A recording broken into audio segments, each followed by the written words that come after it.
Integral philosophies, theories and practices, a deeper dive. So we saw that we can explore any theme via the various doorways, one being what it is, its nature, what it's made of,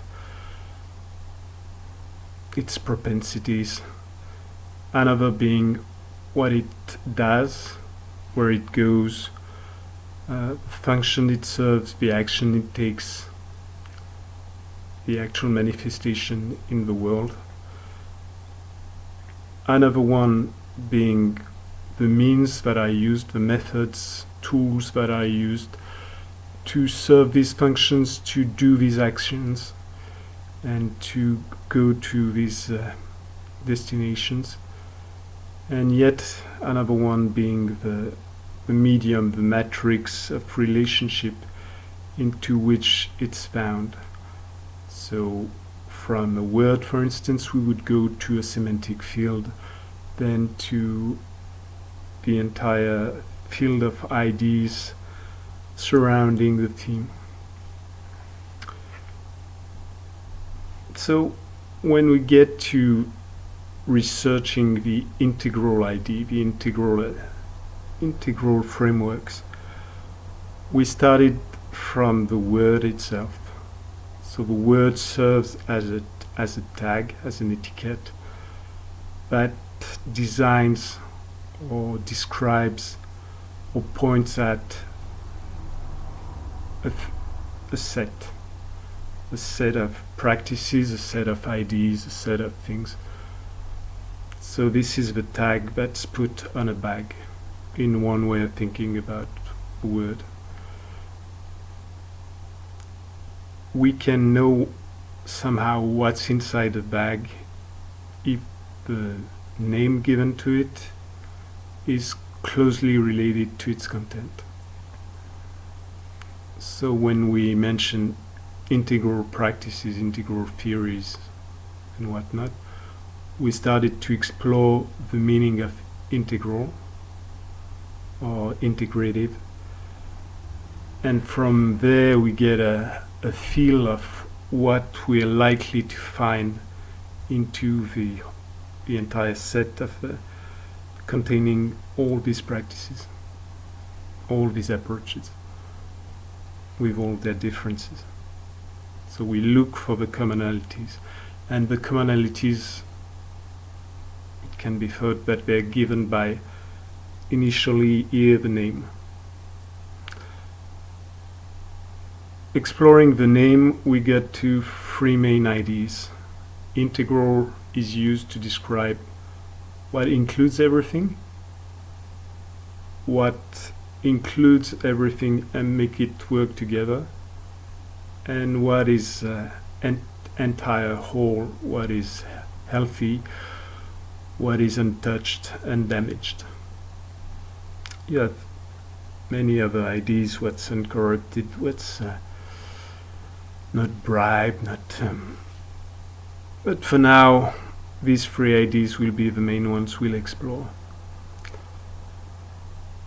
We can explore a field by its contrast. So we can use the names and use the antonyms, the contrary words, to explore the counter shape of the idea. So the integrality would appear in contrast to fragmentation, to partiality, to brokenness, to corruption, to disintegration. Many of the practices, many of the names we see, like permaculture, for instance, the idea of a permanent culture, has absolutely no meaning if you do not find in the time where this idea arises the opposite, its contrary opposites.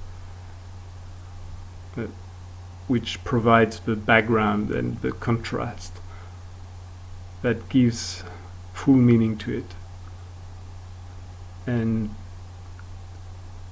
which oftentimes gives it its original goal and destination, to compensate the drift, biases, errors, or collateral damages or secondary effects of a former practice. So if you go from something that's all-encompassing, say a divine narrative, a religious narrative that creates this monolithic view of the world as the entire creation of God, the omnipotent, omniscient, omni, whatever,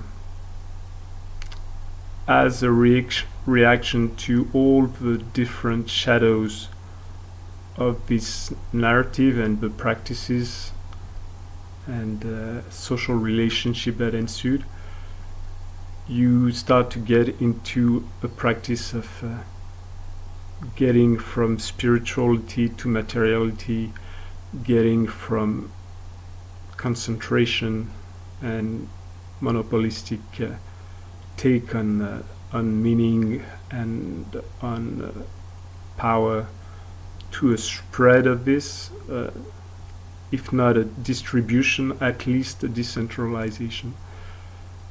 And you get from a very unifying and agglomerating worldview to a more fragmented one.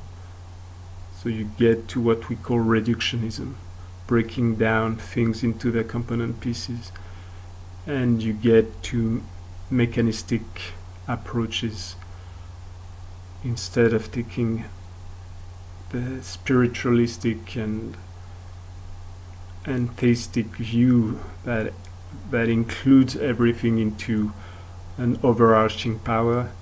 You break down this all-encompassing set or unit, and you break it down into small events, small components, small particles that you can analyze and you can understand on their own, and you can actually, being yourself one of those particles, you can get direct access to them. You cannot get direct access to the transcendence, to the beyond. You cannot get access to what's at a very diluted level of density, causal level, things like this. But you can get access to what's at your level, to your direct experience, to the other material beings and objects and events happening around you. And from there, to compensate this the shadows of the Christian era, we started to go into what can be called the absolutist rationalistic time, and get into more focused, more specialized views. But by doing so, we broke down the world into many different pieces. And breaking down the world, we started to get the feel or feeling that things were not united, that things are just disrupted, disintegrated, not working together. The integrative frameworks or the integral frameworks arise from from the shadows of the absolutistic rationalistic times, and from these materialistic and reductionist ways of seeing the world. When you broke down things too much, you start to get all the secondary effect of focusing to myopia, of separating to the point where things break down entirely, and you cannot see an overarching unity linking things together. And so the idea of integral arises from the idea of disintegration, of exclusion, of fragmentation. When you have a lot of fields that are banned because they're thought of as unscientific, say when you start to see feelings at one time, or any spiritual experience, religiosity, many other aspects that had been there for thousands and thousands of years in the human experience, when you start to have them censored or expurgated or cut off the common view of the world, there's a call for reintegration of the aspects that have been left out. So the same thing went in the storyline, the mapping of the culture wars, all the stratas that can develop in parallel and keep evolving, overlap at different times and take over, or get the gravity center more turned towards one at different periods due to different conditions and to different reactions, especially to what was coming in the prior era. The integral idea springs from the brokenness of the mechanistic and reductionistic approach to science. In the same way, permaculture, as I mentioned, takes meaning only if there's the idea of an impermanent culture. If you have an idea of programmed obsolescence, for instance, or if you have the potentiality arising of the global biocide through massive use of chemicals, for instance, or of eradication of all life, all complex life on Earth via the use of nuclear warfare, then the times are ripe for the arising of the opposite idea. How can we make permanent culture at times when both the agriculture is impermanent and unsustainable because it destroys its own support base, its own soils, its own water, its own living creatures, its own ecosystem? And in the same way, how can we get integrative practices, fields of research, sciences? Say medicine, for instance, is one big field. How can we integrate all the ways to support health instead of segregating all the ones that do not fit the dominating paradigm? This is some of the ideas that we get exploring not only the shape of something, but its counter shape, the shape that's given by what's around it or by its direct opposite. So, exploring integrative medicine, for instance, you get the idea that modern medicine, whatever its meaning be, which started to be defined more and more over the course of the 20th century by including some aspects and segregating or excluding others. So at the turn of the 20th century in the US, modern medicine included a lot of practices. It included things like homeopathy. It included things like energy medicine, especially medicine using electricity, using magnetism, newly discovered things. So these would be at the time thought of as very modern sciences, very modern take on medicine. But as in the early 19th century, some researches and some interest pushed forward a type of medicine based mostly on chemical pharmaceuticals, and pushed away as being quackery other modalities, many of which did have results at least as good as the ones from the pharmaceutical blossoming research of the time. As some get pushed away and the other gets defined as being the defining rules of inclusion into the set of medicine, modern medicine took its modern aspect, like it took also its modern narratives.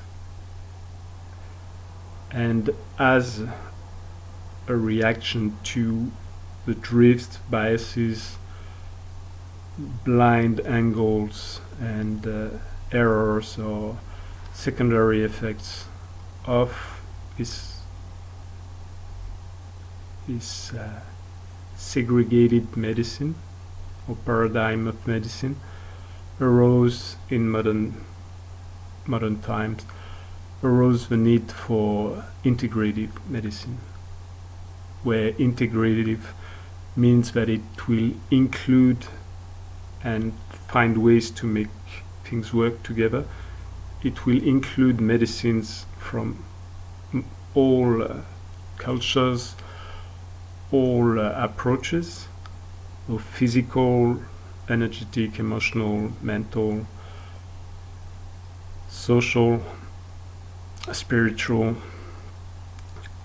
and from Western culture, from Eastern culture, from many subcultures, and blend them, or not blend them, but articulate them together into a coherent whole by trying to map the pros and cons, like the actual sets of parameters where each modality is helpful and how they can be articulated together or woven together into a whole.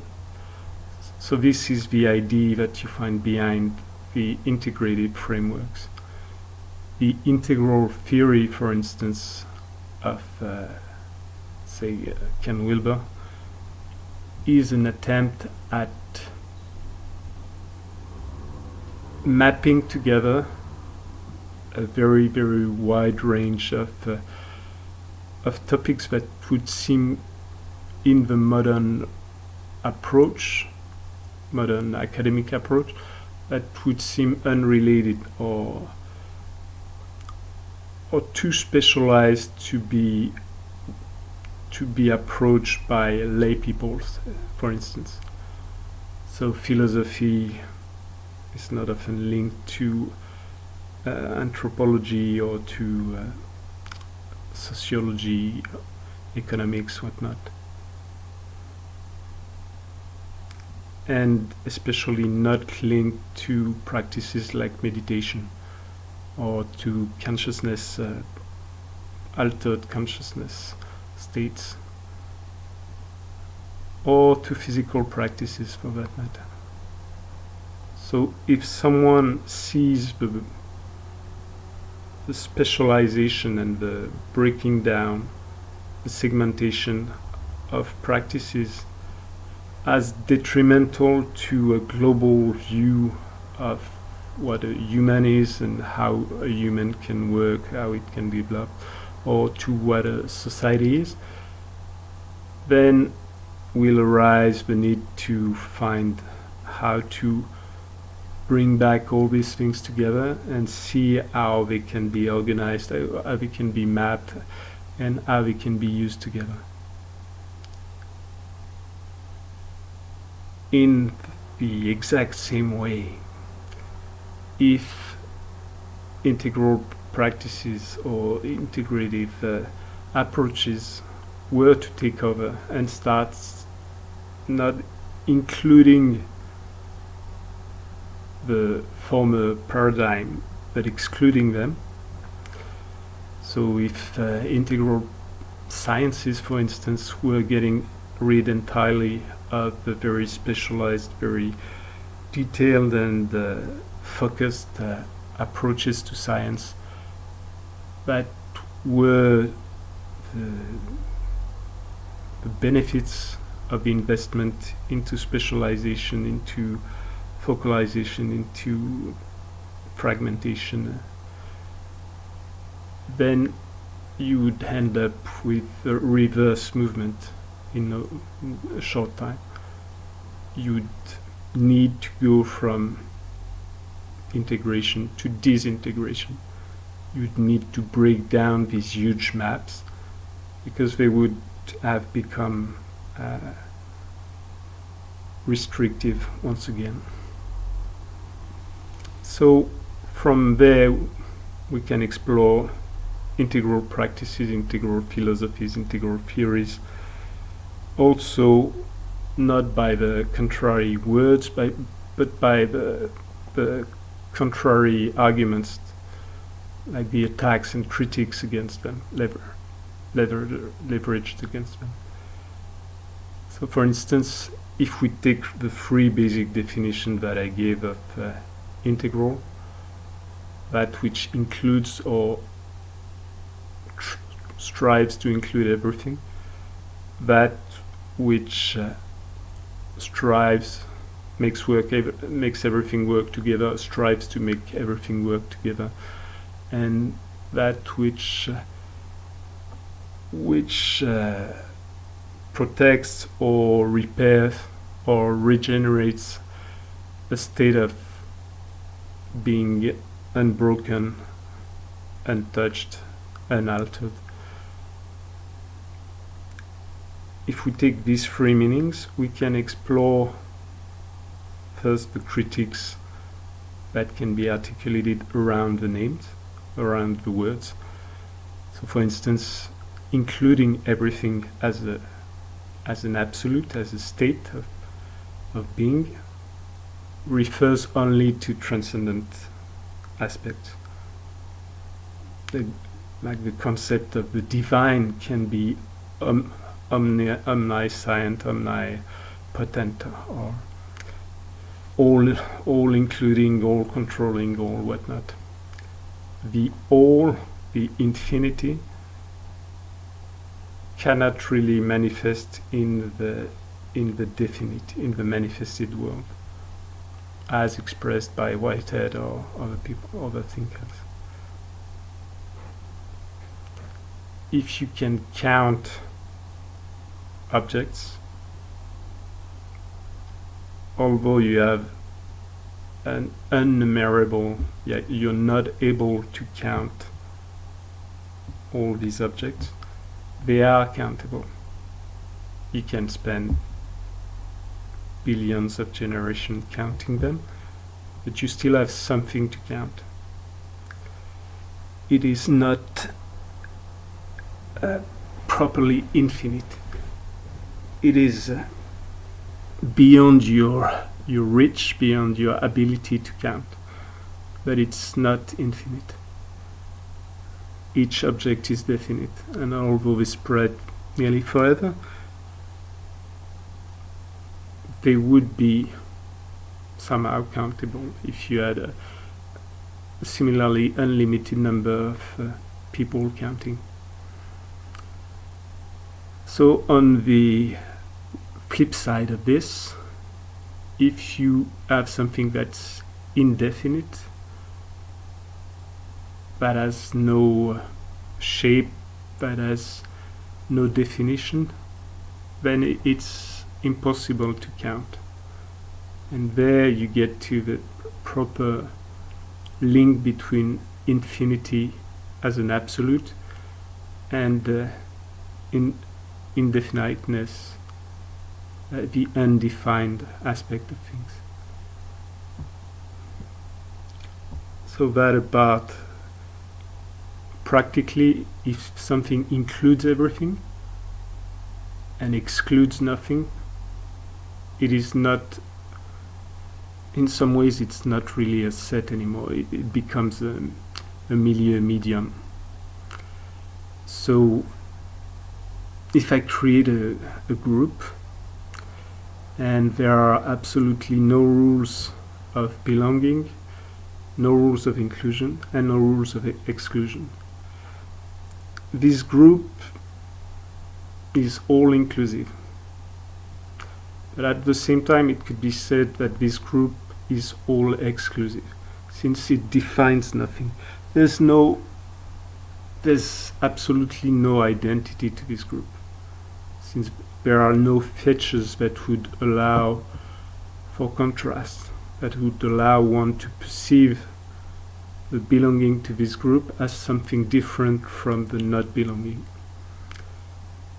So the critiques against many of the integral frameworks is that by adding more and more things, including more and more things, you just end up with a sort of mishmash jelly of undefinite or unworkable aspects. So correction to this would be that the integral does not mean necessarily including all plurality and diversity, but including and making things work together, or organizing things together, mapping things together, structuring them together, so that we go to the other common use of integration as functioning together. And this functioning can be in the different meanings given to the word system, for instance, or organism. Things can live together in symbiosis, the terminology of symbiosis. They can live together and still oppose each other, predate each other, parasite each other. It doesn't necessarily mean supporting each other in a mutualistic relationship. So one of the use of the term symbiosis is this living together, this very general principle. All the things living together establish a wide range of relationships, and another one depicts a more specific type of relationship, which is called the mutualistic symbiosis. So this win-win or endosymbiosis, the theory of two things starting to live together, each one gaining something from the other. So many things could be explored from there, especially the idea of a positive relationship, negative relationship, and a neutral relationship. What we mean by mutually positive is based on a point of view and a scale. What's mutually beneficial for individuals at a scale can be detrimental to, say, the species at another scale of time and number. So there, the same thing will arise. This integrated framework can have many things working together, supporting each other for a preset or predefined function, role, destination, or whatnot. Or it can be that just by existing in the same space-time or in the same defined set, they manifest a behavior together, which is one of the meaning of a word system. A system can define something that has been designed to serve a specific function, but which would be, in this use of a word, it would be a higher scale of mechanism of mechanisms. But the other use of a word can be to describe just the collective behavior that arises from the interactions of all the components in a defined area or defined bag, defined set. In this second meaning, there's no intentionality, and there is no, the behavior is emergent. It is not preset, it is not predefined. So similarly, what we find in the critique of integral related to the functioning of things is that if you try to integrate an infinite number of small pieces, cogs, parts of mechanism together, you'll end up with nothing. If you include everything and try to make everything work together in a direction, you will end up with including things whose vector forces and natural propensity go exactly the other direction as the one you were aiming for. Hence the very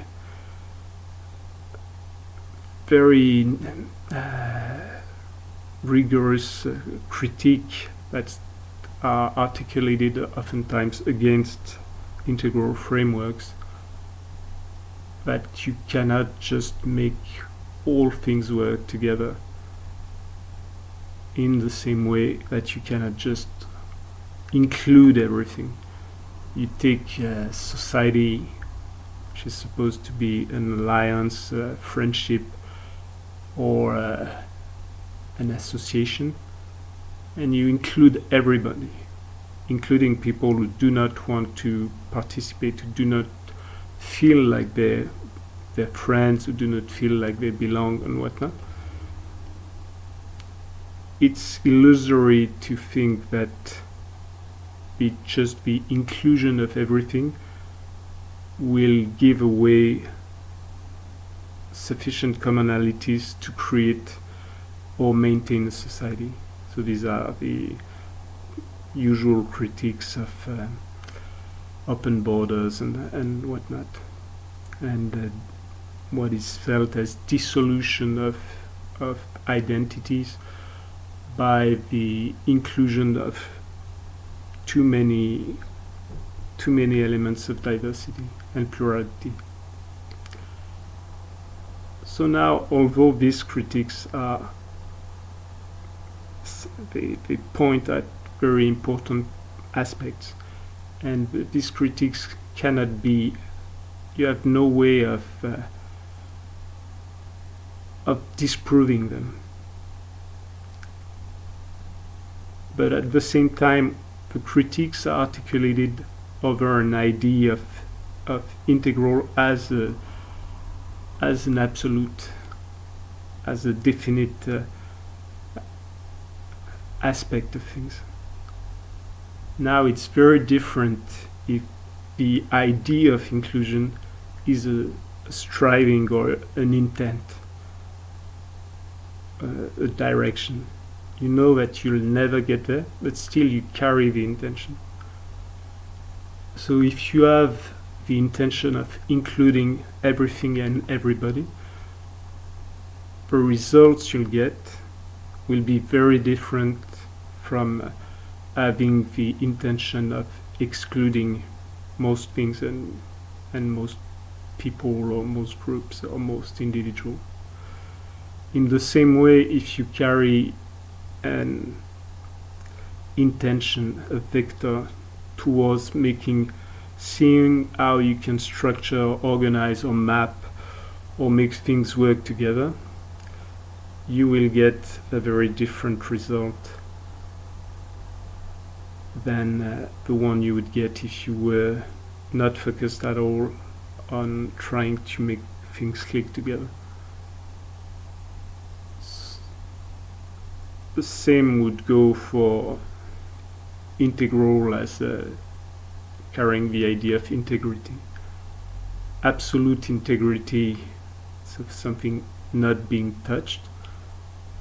Obviously, for anything manifested, so it could work maybe for an archetype that exists in the mental realm or in the ideal realm, where it is untouched because unmanifested.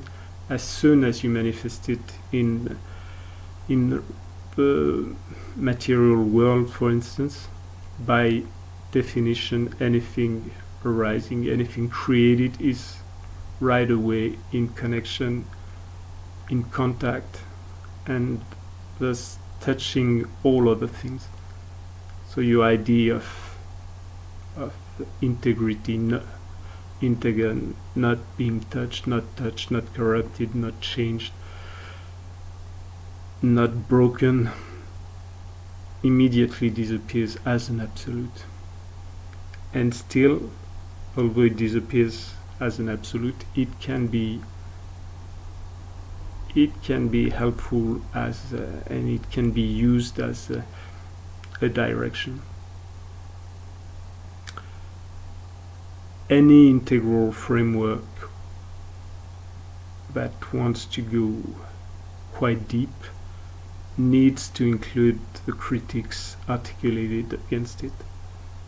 So if we get very interesting critiques, for instance, of big integral or integrative frameworks, like the ones articulated by Okomolathe, which is a very, very interesting thinker and poet and man overall. So the idea there, I won't describe in depth all the various trends that bio weaves together, but if you take his idea that when you include everything into the same map, when you're mapping all the unknown territories and you're describing all the tribes and you're defining all their cultures in the categories that make sense for your society, you're disowning them, you're robbing them of their divine darkness, of their primal chaos and unknowability. Things in essence at the core contain the infinite indefinite, the zero aspect. Same, it would take a while to describe part of it in other videos. If you want to delve deeper into the subject, go to say things like Formscapes, the Formscapes YouTube channel, if you want to explore older ideas of what this primordial strata of undefinition and manifestation chaos can be, like the archaic realm of Gebser, for instance.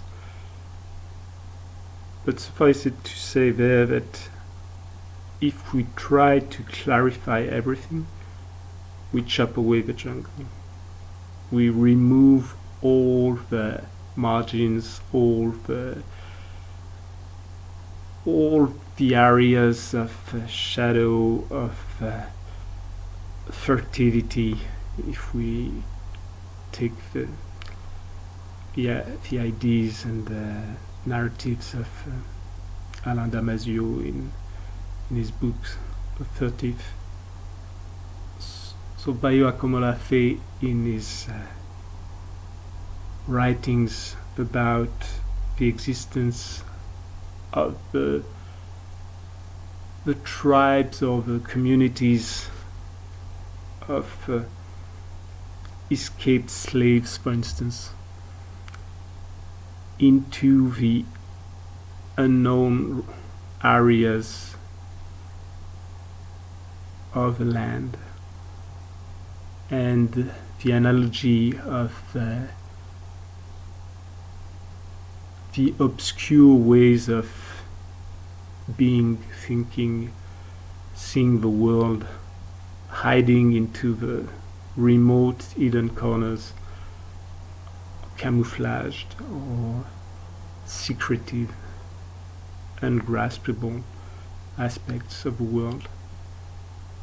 If we remove all this by trying to lay everything in plain sight, to explicate and to elucidate, like bring light on all aspects of the things, we destroy the diversity.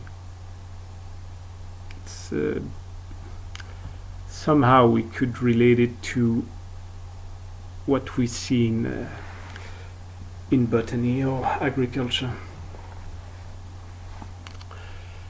If we create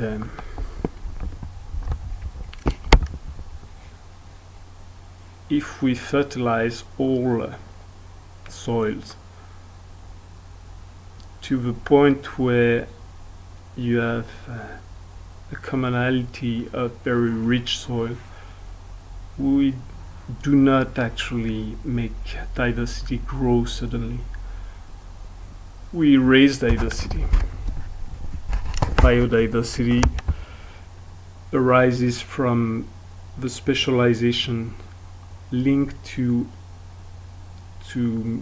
what we call oligotrophs, ecosystem, oligotroph milieu. So places where you have scarcity of food will create specialization of some organisms to accommodate the set of constraints of this milieu. And so when we raise all this, because we think that obviously we need, in the same way we need clarification for mind, we start to think that we need nutrition for matter. If we start to think that we need to fertilize everything to the point that everything can provide unlimited access to all nutriments for plants, we start to erase diversity. We will create a medium in which only the ones that are completely adapted to this and exploit the best this wealth of materials, of nutriments, will thrive. All the ones that develop by specializing for scarcity or for some very specific conditions, harsh conditions, will be deselected when conditions are homogenized. The same idea can be found around this yearning for making all things clear. So when integral practices and integral approaches are deepened to the next layer, they need to include their own negation. They need to include all these critiques. And so now, how could they include it? In the same way they cannot include it when they're considered as objects, as beings, as things, static. They can include their opposites when they're considered as vector forces, processes in the Whiteheadian meaning of the word. You can include the understanding of your own limitations, and you can integrate your own unavoidable biases, weaknesses, wounds, shadows into a system of articulating the diversity of others that will compensate for many of the aspects that you bring, many of the aspects that would be deemed negative. But any aspect past a point can be deemed negative. If I lean sideways on one side, past a point it will unbalance me, and this very necessary and useful move will start to prove negative. So when I'm leaning to the left, for instance, any move to the right seems to be the right move. So I go to the right. And for all the time that I'm getting back to equilibrium, to whatever dynamic equilibrium is best for the conditions around, it seems that this move to the right is the right one, and any move to the left is a deep mistake or a very dangerous move. And then I reach the zenith, I reach the apogee of my shift. I cannot feel it, and I still get this idea that the only good move is the move to the right. So I keep leaning. And there it becomes less obvious. I start to feel that maybe I went too far. But I keep going because I defined this move as being absolutely the right one, and the other one to the left as being absolutely the wrong one. I keep going, and then I lean right. And then at one point, I get to a point where either I become aware of the need for counterbalancing by going the exact opposite direction, or I keep going and I fall down. So this would be what you see in cybernetics described as perceiving a drift. You perceive a goal, a direction, which would be when you're cycling, for instance, reaching your destination while staying on your bike, staying balanced on your bike. From this goal, you start to perceive drifts, biases, errors, and from there you have two choices. You can take countermeasures. You could do a retroaction, an action in return to the perceived perceived information of a needed correction. So that would be called negative retroaction or negative feedback. And on the opposite direction, you can get trapped into these loops of sticking more and more into the same game. And that's what we call vicious circles or snowball effect. And that's what we find in what we call positive retroaction, autocatalytic circles or cycles and whatnot. What you do pushes you to do more of what you do, which pushes you to do more of what you do, in a circular logic that takes you more and more away from balance and from your original goal. So these integrative frameworks, for instance, make a lot of sense and are deeply needed in fields or in circumstances where the disintegration or the exclusion or the not paying attention to some aspects become manifest the very limits of the fragmented worldview or the fragmented practice.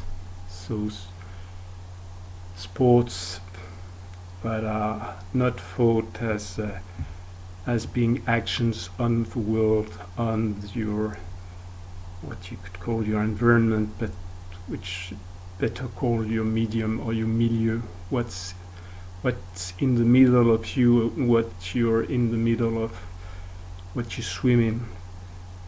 So you do your sports, and to practice your sports you're destroying your world, or you're damaging your forest, you're just polluting your seas and whatnot, just for entertainment.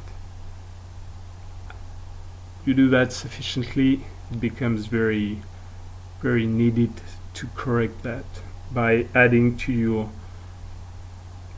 very physically focused and personally focused approach a wider.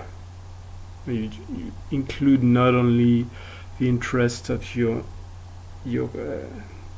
groups of practitioners or your individual ego, you need to include the needs of other beings, or you start to face after effects, collateral damages that at one point will backfire too. At one point you will fall. The sport was just a small example. Obviously, if you take industries and agriculture and whatnot, you get to much larger. They're not entertainment, they're the main activities of a society. So the after effects of these and the falls at the end of the line are much stronger, and the damage done, the collateral damage or the secondary effects of what is done is much more damaging too, and it's much heavier too, meaning that it's a very heavy bike you're riding there, and getting back in a state of balance on the bike and relative to the environment of this medium we're swimming in is similarly much more difficult. But there you see that the integral or integrative approaches, or regenerative if we take the integrity ID, these approaches are absolutely necessary at a time when we face the secondary effects. We are facing the fall, the collapse of many of the different bikes we had riding, many of the trips we were taking. And if we keep addressing the problems in a very contextualized and very specialized approach, centralized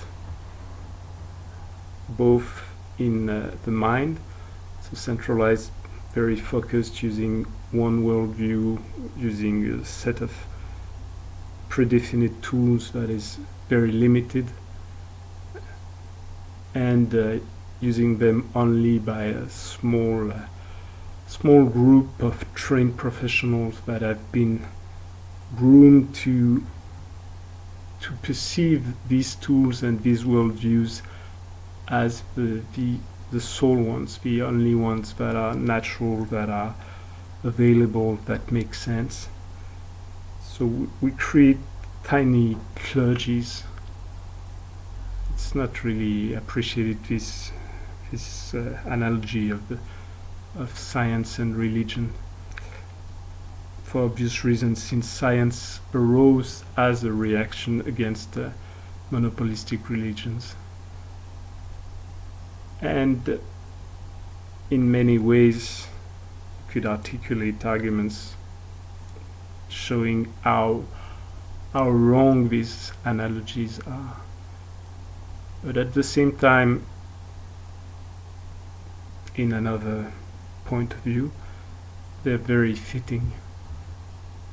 The scientific narrative has been the glue holding the narratives of the world together. They originate from the former one. They originate from the creative God, with imposing his laws on the order of the world. And they took many of its genes, memes and whatnot from the story. The break between what we call now science, which was natural philosophy for a long time, and other names if you go deeper in time. The break between religion and the experimental sciences took a long time. It seems now completely obvious, but when you go back to Descartes, obviously Descartes didn't think of experimental science as something going against Christianity. He was completely Christian, and in his exploration of this overarching framework, and trying to make sense of it and trying to include everything in it, he explored this radical skepticism that brought him to the link between the human soul and God, and the materiality and the realm of the immanent, the creation, matter. So now when we explore the conundrum we find ourselves in, integral in many ways is the only way to go. That presents an alternative to the breakdown, the forceful units created by the era of absolutistic rationality that expressed itself as the spread of this monopoly of the Western world, Western worldviews, Western technology over the entire world. The breakdown that's happening now will lead most likely to a fragmentation, a disintegration, and a return to former perceptions of the world, but a return only in ideas, because the conditions, the medium and the milieu in which we swim now is very different. At the end of the Second World War, the continuation of the state-nation polarities and competitions with the advent of the nuclear power was perceived as a potential threat to the entire humanity and the world. It is one of the rationale behind some of the absurd systems that we find ourselves in, linking together the wealth of the world and releasing the limits to wealth generation, so that it could prevent the growth of the nationalistic super egos that would compete together for resources, for land, power, and whatnot. Now we broke down this system, or we kept going at it until we fell.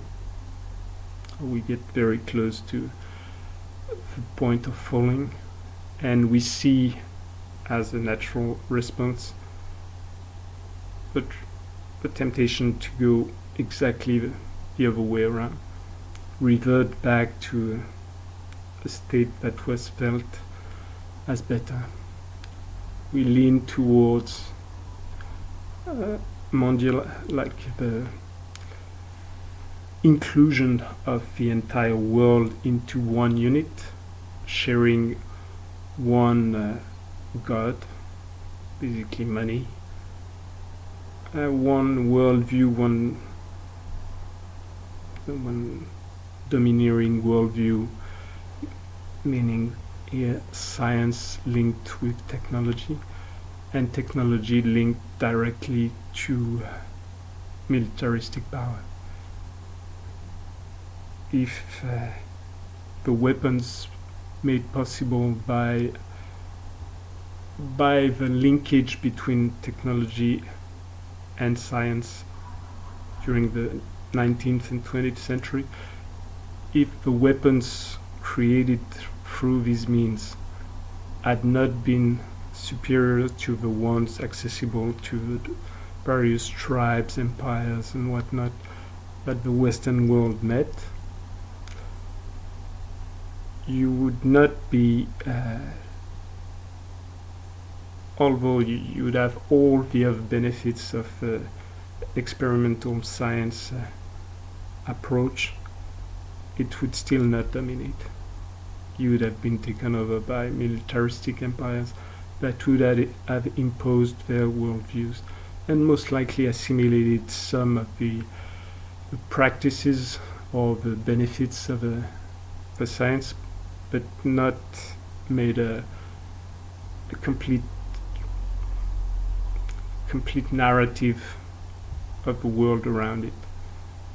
We exported this and showed that it was a better God than the former gods or former spirits that were ruling the lands of the conquered before. We displayed that only because the weapons were somewhat better. And by weapons, we include the logistics, we include the ability to support armies and whatnot. So now the choice is between returning to a breaking down of identity into particulate, entrenched, and disintegrative identities that try to, instead of making things work together, you try to make sure that your world will work better by removing other parts of the world. It's what we do with this disintegrative practice, is what we do for pretty much everything. It's what we do for health. We try to erase the aspects of the world that are perceived as threats. That's what we do for life. We try to erase the aspects of life that are perceived as negative. We do that for the aspect of life that we call the living. So living beings that are perceived as threats or negative, pests, nocive, disgusting, creepy, crawly, whatnot. We wipe them out using gases and whatnot in a fashion that's very comparable to the logic of Nazi Germany, for instance, although it targets something that we defined as being more other than ourselves, more other than Jewish people were thought of now. But it's only a matter of where you put your border between identity and otherness, alterity. If the world kept going towards more inclusive and more integrative worldviews, in no time the way we treat other beings, the way we treat objects, the way we treat each other, the way we treat aspects of ourselves would be deemed as nefarious or as crazy as the way we see, or we used to see in the last few decades. We used to see the fascistic regimes and Nazi Germany.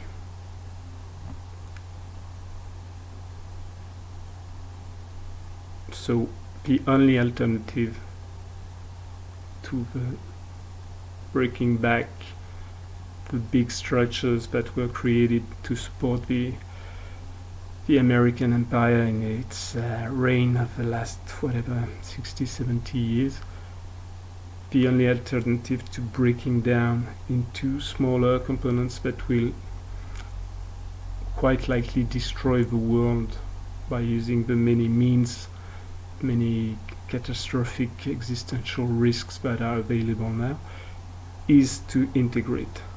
So what's meant by integrate there? If I can go right and I can go left, I have the choice of choosing one or the other and segregating. I go one way, I decide the other one, I have nothing to do with it. Hence, I have no way of correcting my own drifts, biases. So now I can include both. I can decide I can go this way and this way, switch in and out or on and off. Now with this, I have a bit more freedom of action, but at the same time I like all the nuances in between. I need not only to go one way or the other, I need to be able to modulate and to tune my dualities into complementary polarities of opposites. And I need to be able to both shift or surf from one to the next, but blend them, combine them, mix them, and at the same time I can fall one way and the other, but I can also fall forward or backward and down and up. So I need to include and integrate other dualities into other polarities into a greater whole. If I manage to maintain my horizontal balance but so doing I completely prevent my going forward. I will never reach the end of my trip on my bike. In the same way, I can very easily manage my problems of going right or left by just going down. I crash on the ground, so I fell into one pole of the up-down polarity or up-down duality and get stuck there, and I have no more problems of left and right. So this integrative approach means that I become aware of something more, I include it, and I see how I can make it work together with other aspects. So obviously the more you include, the more complex the game becomes, or the more complex it becomes for the part of you that can break it down and try to control it, try to understand it, master it. So there we get to the approaches that are described by Bergson as the thinking, analytical thinking, la pensée, and intuitive becoming in the flow of duration, in the flow of the events. So one would be linked to memory, to categories of the past that are used to predict the future, or to design specific aspects of the future, or follow certain inertia current from the past, while the other, the moving, the flowing, le mouvant of Bergson. So this other aspect would be linked to a full consciousness of the present, and consciousness of the present there not being just a tiny broken down, the present as a unit, a block of time that is added to other units of time to create timelines, is still an artifact of the analytical mind. It's still a memory. There is no the big need to know exactly what is the present in between past and future arises from the analytical mind. When you live, when you're immersed into the river of time and duration and processes and events, and not into the broken down parts that your mind needs to create these narratives, these abstracted narratives that are completely necessary to live as a separated and manifested being. But so when you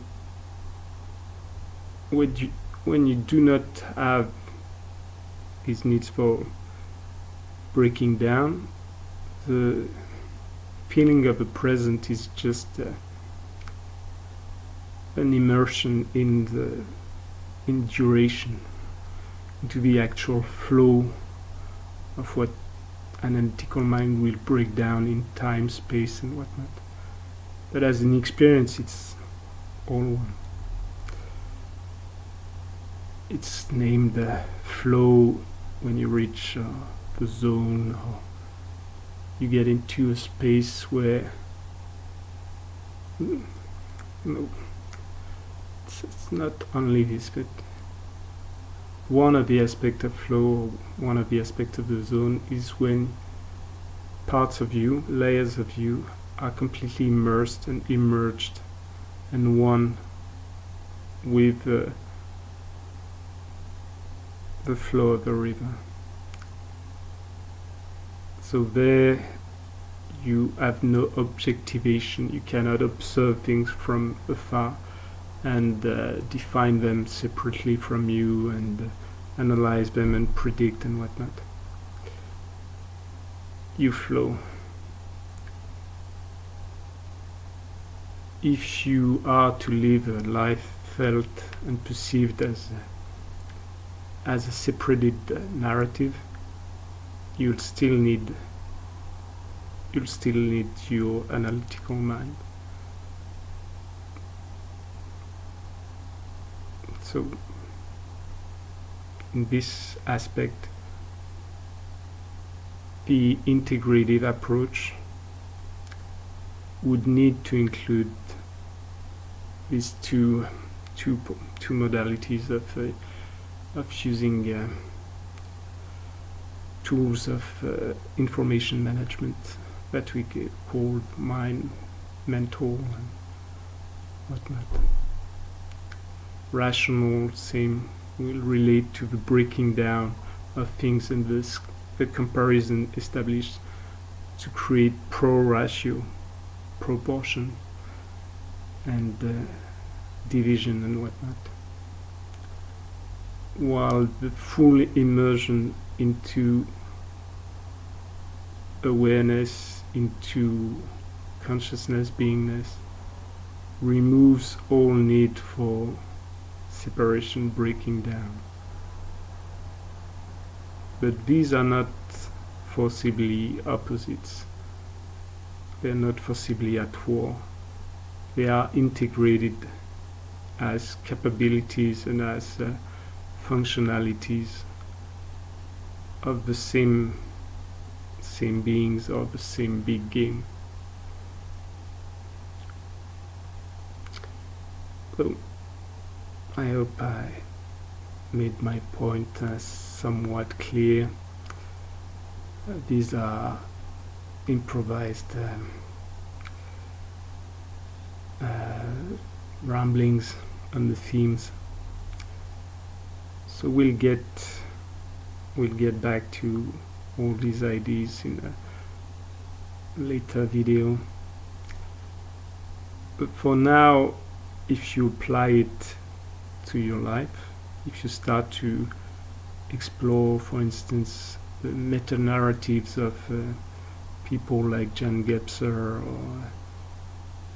or big historical narratives like the ones of Toynbee or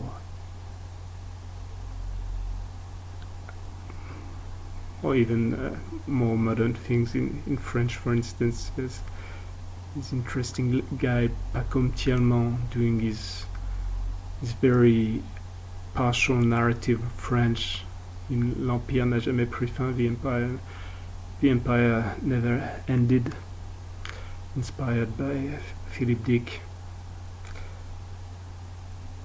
These big frameworks are now seen by professionals of one area, one topographic area. So you visit one area very often, or you map it in a lot of detail, and you have some tourists from afar, not specialized into this area at all, who start to do rough sketches of this using maybe your maps, just caricaturing your maps by just taking very, very approximated sketches and including them into maps of much, much broader regions that you think should be explored with the same detail as the one you're mastering. And you naturally feel betrayed in some ways by these generalists, these non-specialists. with jurists. If you take it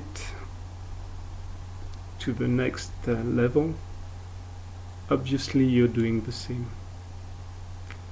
Any insect, considering the scale of what you're trying to do when you explore or you map mentally or physically the area where you live and its workings,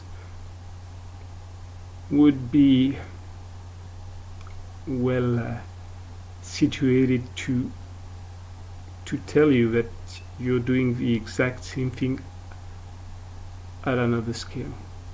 We are all doing this.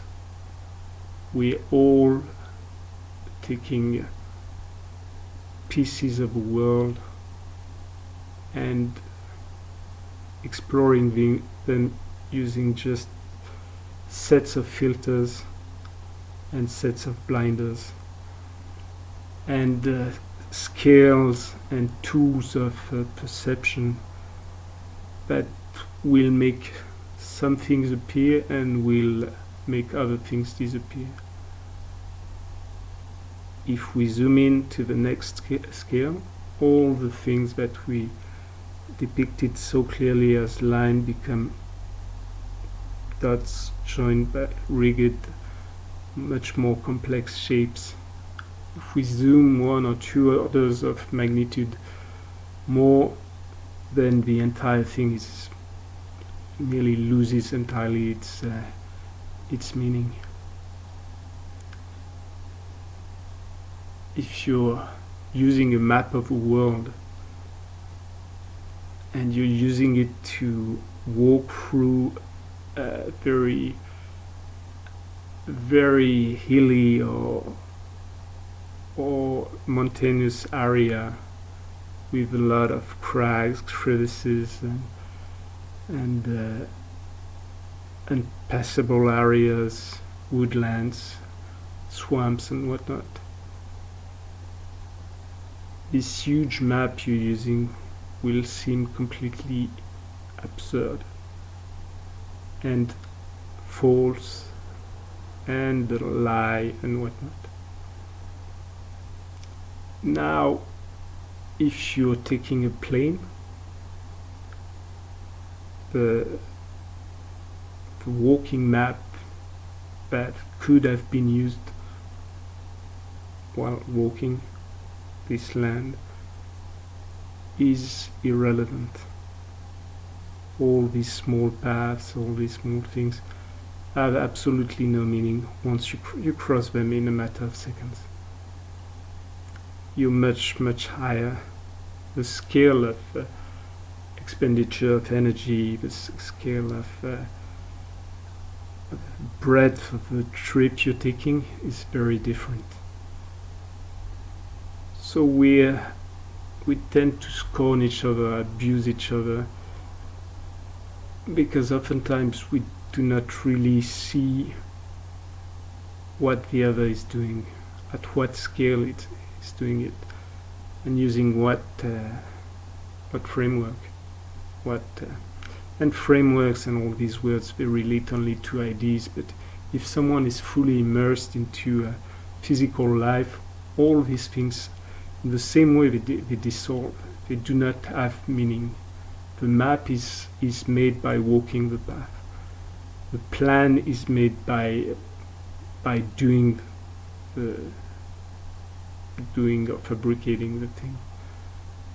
It's an entirely other way to apprehend the world, and it has many uses, many practical applications. And in the same way as the mental approaches display weaknesses, display shadows, these physical approaches will display a lot of weaknesses, biases, limits, and whatnot.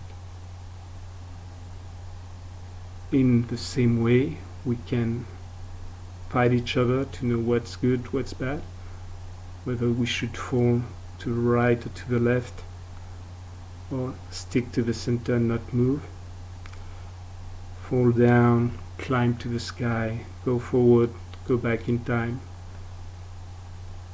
or we can try to integrate, to hear the voice or voices of the others, to try to find the commonalities while maintaining the diversity and plurality. If we create commonalities that erase diversity, we sterilize the land.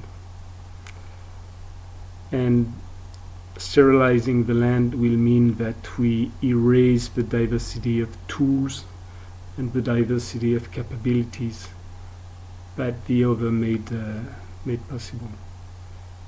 In the same way we erased one ability to go one way or the other, in the analogy of the bike before. So you have many deep intricacies into integral philosophies, for instance. And once again, I would really encourage you to go to Keelan Morgan website, not website, but YouTube channel, Formscapes, to take one aspect of it. Same if you go only to his take, you'll get very specialized. It's got a wide range of approaches, but it's leaning a lot on the mental, spiritual too, but mental, philosophical aspect. You won't find much of the practical or much of the maybe emotional, psychological aspects, or the energy work, or I don't know, social, technological, whatnot. So as deep and as rich as the content may be there, you would need, if you were to take on an integral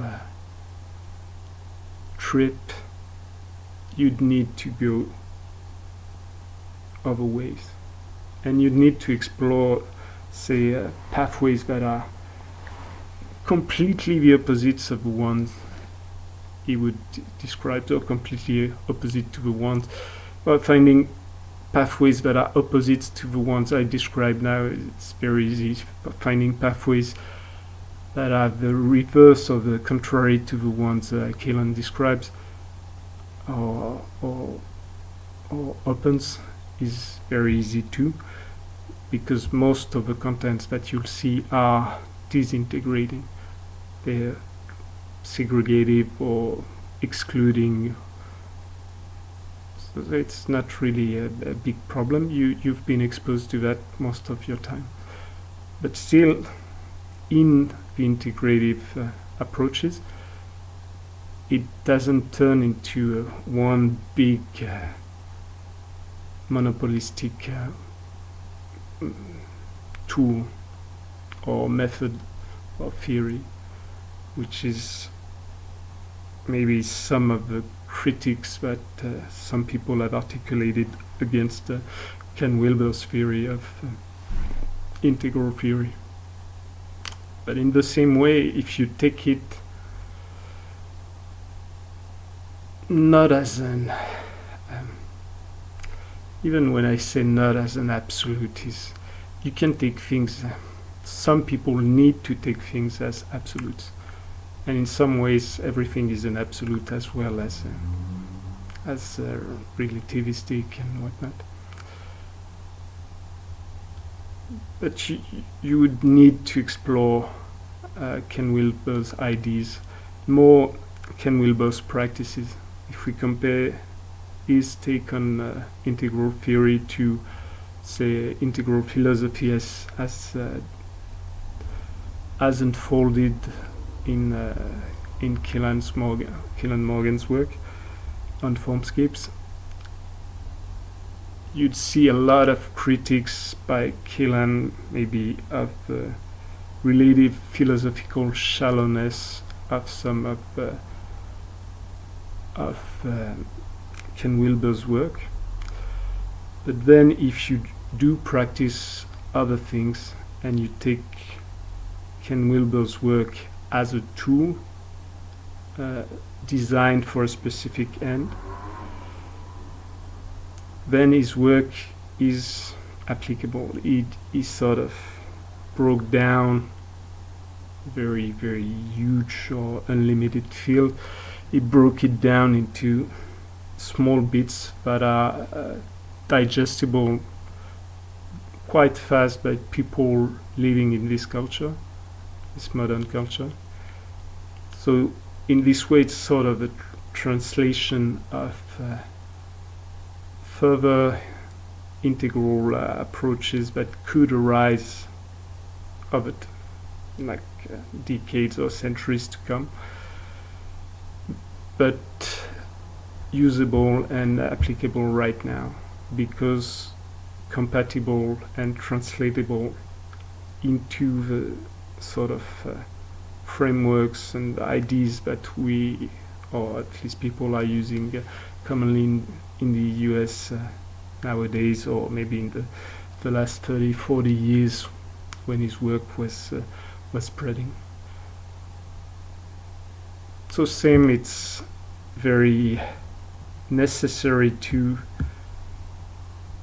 that the integration do not become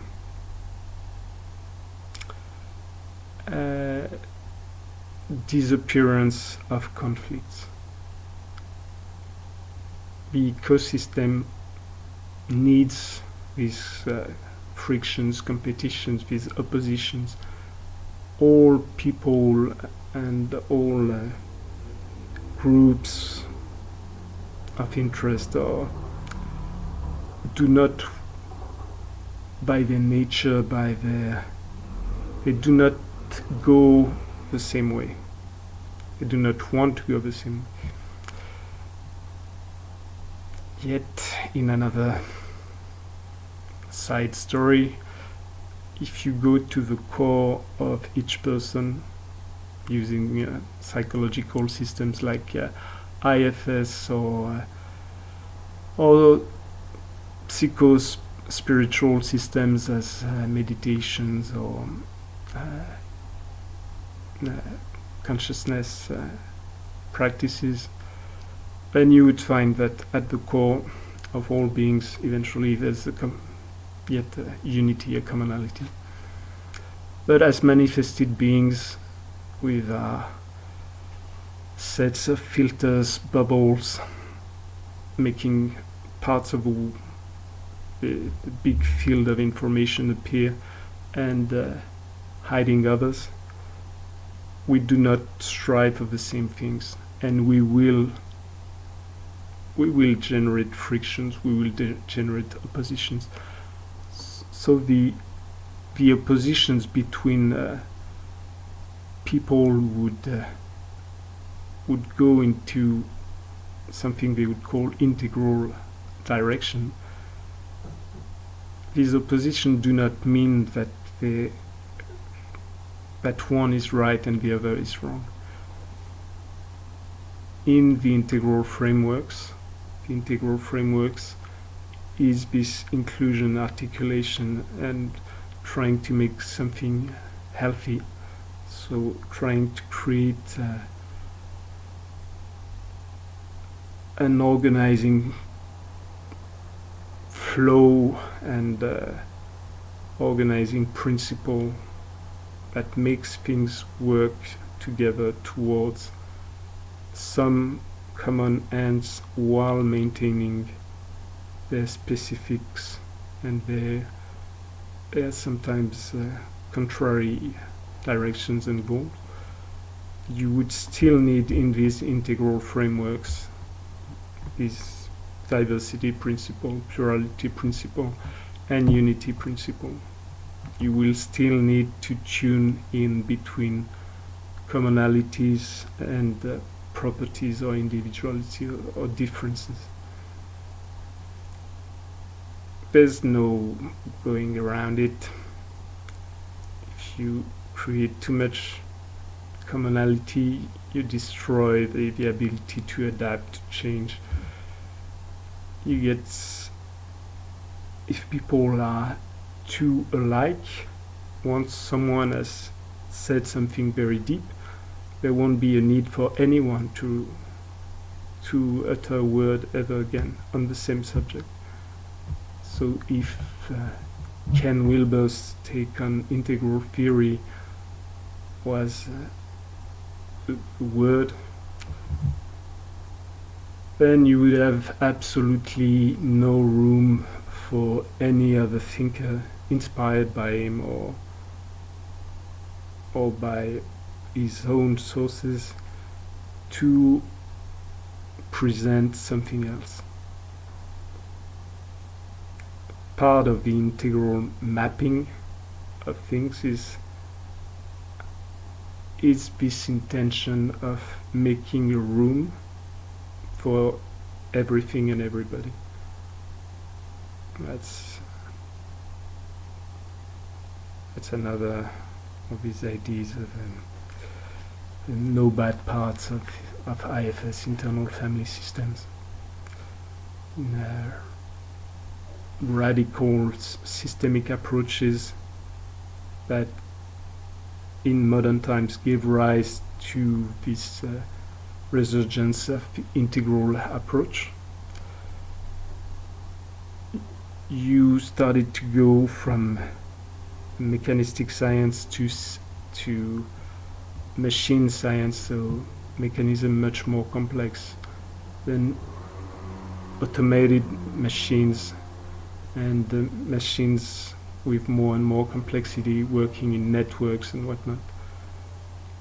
And then applying these at the turn, just after the Second World War, these reductionist and mechanistic worldviews that had started in, say, with Newton or Descartes or in this streamline, which had blurred massively with the advent of quantum theory, while still retaining the particular aspects, did become much more blurred or complex with the advent of chaos theory, complexity theory, system science, cybernetics, then language theories, linguistics, and then informatics, cognitive sciences after the Second World War. From the observation of what happened in nature seen as a complex system, this elucidation of the necessity and the use of diversity, and so plurality, several things, diversity, several things of different natures or doing different things, and unity. So you can have several things of different natures, but not included or not integrated into a common ground. This drift towards integrality sprang from a trip deep down the rabbit hole of fragmentation. It can be thought as you can think of any idea as a tool, as a medium to an end, and you can apply to it any system for exploration. You can apply any system related to tools and to technologies, one of which being the approach of McLaren, Marshall McLuhan. So the laws of McLuhan, which like any other tool is both something very deep in itself and just a tool. The laws of McLuhan would say that a new medium will obsolete a former one by reminiscing from something even prior, by expanding capabilities, while at the same time reverting completely its effect when used in excess, or when spreading in excess, and the in excess being just the natural spread of something. So the ideas of detailed fragmentation, all that most of the people associate with experimental science, the isolating of things in laboratory to be able to control variables and modulate them and compare results and whatnot. The limits that were met there started to bring people towards application of other ways of counting, of apprehending the world, like using computers, for instance, for the huge number of data that you had for meteorology. And you get to all the story of Lorentz discovering the mapping of attractors, so the mapping of directionalities of higher order that are non-linear, but are still other spread of occurrences driving events in a direction. So in the same way, when applied to nature, system theory and cybernetics led to the advent of what we call now the science of ecology and all its sub-branches. And there you started to see eventually the ecology can be thought of as the study of the effects of the removal of big predators from the natural world during the medieval times and before, and especially in the industrial times. These trophic cascades, as it would be called later, displayed the need of these various relationships, the actual effects of predation, of parasitism, of all these things that were thought of as negative before, but that comprised the balancing aspects of the world. And they displayed the fact that diversity is not something it's not pretty pictures on a frame. It's not there to decorate.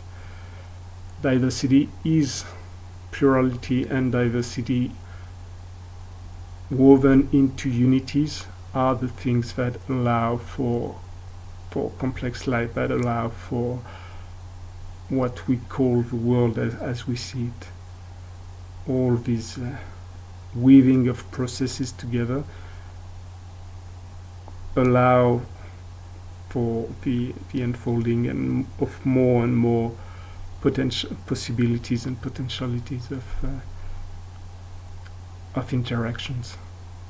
If you remove this diversity of beings, of ideas, of modes of life, pretty much of individuals, of languages and whatnot, you remove it past some thresholds, then you get to inability to change, inability to adapt. You get to inbreeding, to getting stuck into one's ways of viewing the world, one's way of thinking, old ideas not revisited.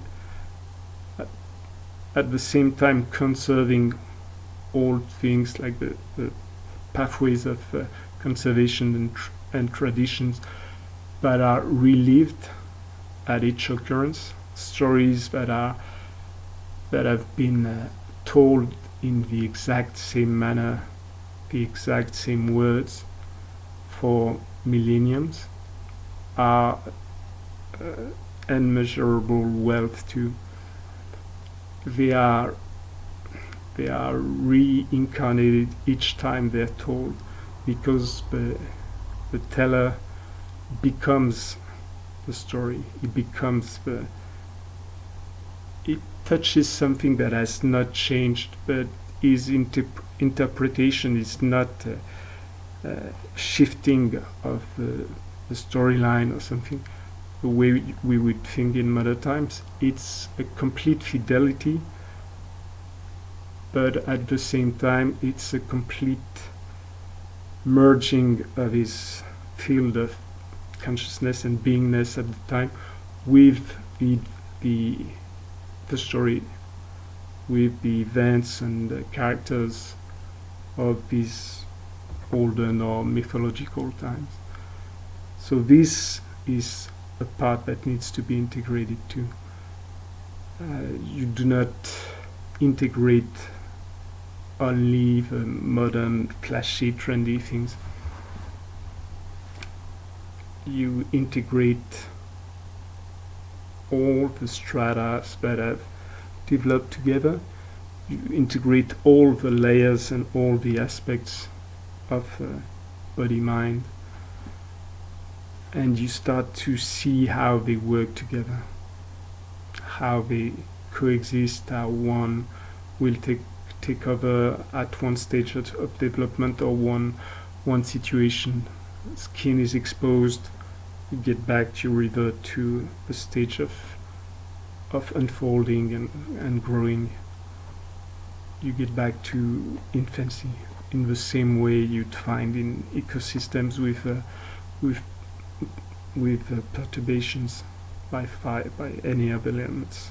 Fire, wind, bring back a system to a younger stage of succession, which is an archetype of thinking, but which at the same time, when actually manifested, will be unique. The cycle never gets back to the same point. The matrix has completely changed around it. So, if I have not lost you yet, it's that I'm clearer than I feel.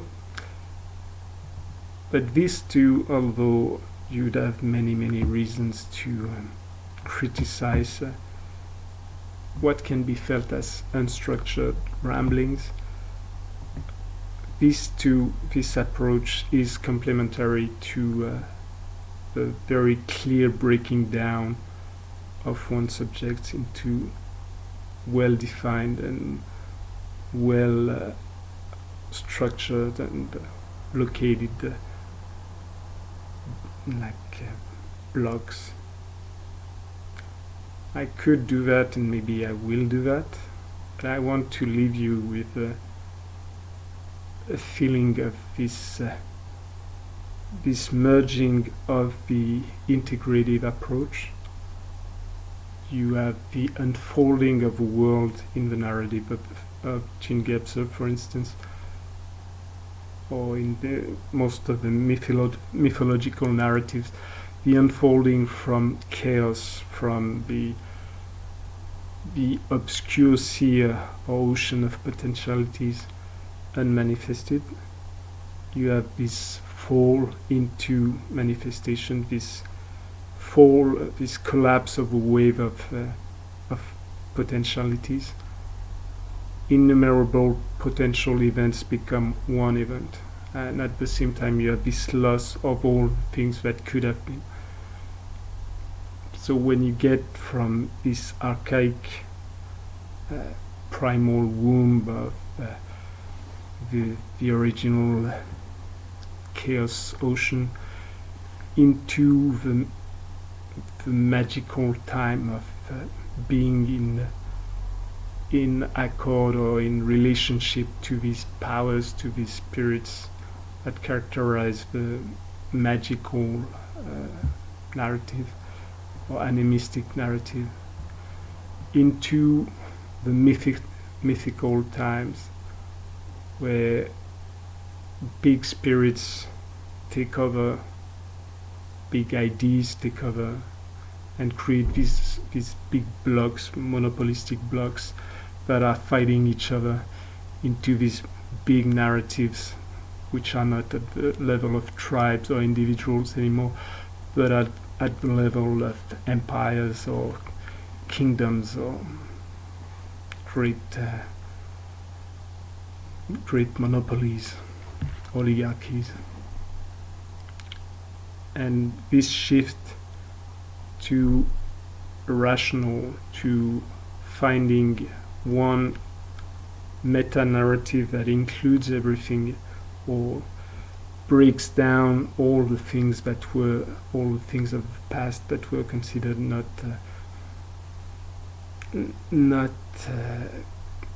complying to its rules, and to impose one very, very powerful hegemony of what's felt as rationality, which would be eventually just a comparison between quantities. The reign of quantities of Guénon, for instance, would be a depiction of it in all its very positive and very negative aspects.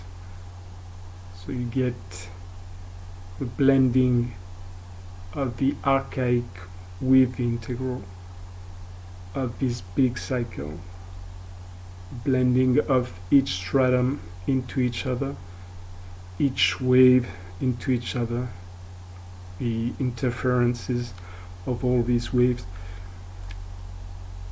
To get a feel for that, you need to get a feel for the messiness, for the undefiniteness, the actual difficulty to express through the rational mind and through categorized and logical language, these waves and crystals and messy structures that make up the world. So that's it for now. As weak as it is, that's what I can do now.